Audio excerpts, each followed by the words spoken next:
আসসালামু আলাইকুম রহমতুল্লাহ। সবাই কেমন আছেন? আশা করি সবাই ভালো আছেন। আমার চ্যানেলে আসার জন্য আপনাকে অসংখ্য ধন্যবাদ।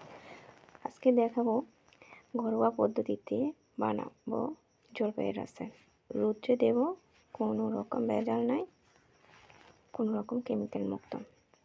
চলুন দেখে নিই কীভাবে বানাই। আমি জলপাইগুলোকে প্রথমে সব ধুয়ে নিয়েছি। এরপর জলপাইয়ের প্রতিটা অংশে আমি কেটে কেটে দিয়েছিলাম, যাতে সব মশলা জলপাইয়ের ভিতর ঢুকে যায়। এরপর আমি সব জলপাইয়ের ভিতরে সব মশলা মিশ্রণ করতেছি। প্রথমে দিচ্ছি আমি রসুন বাটা, তারপরে আমি দিচ্ছি রেড চিলি পেস্ট, লাল মরিচের গুঁড়া, তারপরে এখানে দিচ্ছি পাঁচফোড়নের মশলা। এখানে চাইলে আপনি গোলমরিচ ইউজ করতে পারেন, বাট আমি গোলমরিচ দিই নাই। রসুন বাটা দিয়েছি 2 চামচ। আস্ত রসুনের কোষ দিয়েছিলাম আমি অনেকটা, এটা আপনাদের ইচ্ছা। আমার রসুনের কোষ ফার্মেন্টেশন হলে ভীষণ ভালো লাগে, তাই দিচ্ছি। পরিমাণ মতন লবণ দিলাম। আপনারা চাইলে চিনি ইউজ করতে পারেন, বাট আমি চিনি ইউজ করি না। এটা স্বাস্থ্যকরভাবে আমি রেডি করতেছি, তার জন্য আমি কোনো রকম চিনি ইউজ করি না। পরিমাণ মতন লবণ দিয়েছিলাম। তারপর সিরকা দিয়ে ভালো করে মেখে নিচ্ছি, কারণ এখানে মাখানোটাই সবচেয়ে ইম্পর্ট্যান্ট। ভালো করে মাখালে সিরকাটা সব জায়গার মধ্যে জলপাইয়ের প্রতিটা অংশের মধ্যে ঢুকে যাবে।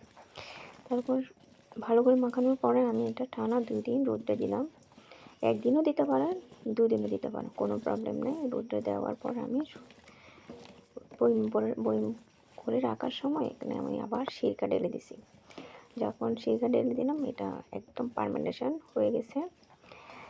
আমি টানা 2 দিন রোদে দিছি। তবে রোদে দেওয়ার পর যে অবস্থা হয়েছে, এটা আমি শ্যুট করতে ভুলে গেলাম।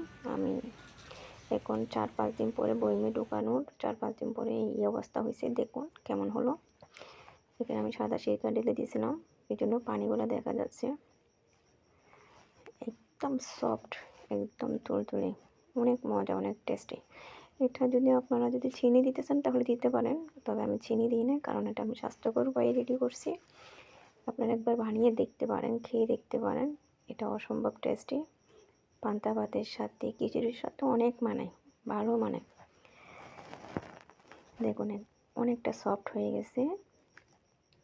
এটা অনেক দিন পর্যন্ত সংরক্ষণ করে রাখা যায়। এটা কোনো রকম ফ্রিজে রাখতে হয় না, এটা আপনি বাইরে রাখতে পারবেন, কোনো সমস্যা নেই।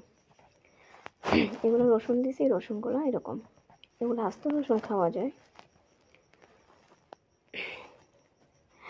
তো আমার ভিডিওটা যদি আপনাদের ভালো লেগে থাকে তাহলে please like, comment and subscribe, share করতে ভুলবেন না। আর আমার চ্যানেলের নোটিফিকেশানটা অন রাখবেন। সবাইকে অসংখ্য ধন্যবাদ আমার এই ভিডিওটা দেখার জন্য। আসসালামু আলাইকুম রহমতুল্লাহ। Please like, comment and subscribe. আল্লাহ হাফেজ।